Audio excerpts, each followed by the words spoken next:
Hi friends, இப்போ வந்து நான் ஸ்கூல் விட்டு வந்தோம். எங்க அத்தைகிட்ட ஸ்நாக்ஸ் கேட்டேன். எங்க அத்தை வந்து வேர்க்கடலை கேக்கு செஞ்சு கொடுக்குறேன்னு சொன்னாங்க. எப்படி செய்யறான்னு பார்க்கலாம் வாங்க. ஒரு கப்பு வெல்லம் வாங்க கொட்டு. முன்ன வெல்லத்தை கொட்டுவோம். தண்ணி 1/2 கப்பு. 2 கப்பு வேர்க்கடலை, 1 கப்பு வெல்லம், 1/2 கப்பு தண்ணி எடுத்துருக்கேன். தான் பார்க்கலாம்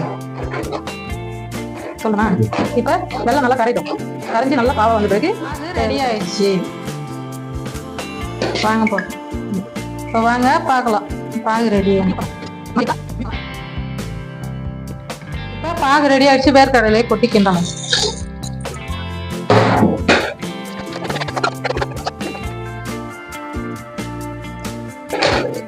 ஓகே.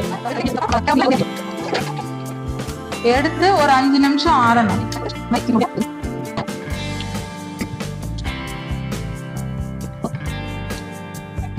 பசங்க கேட்ட வேர்க்கடலை உருண்டை ரெடி ஆயிடுச்சு. நீங்களும் ட்ரை பண்ணி பாருங்க.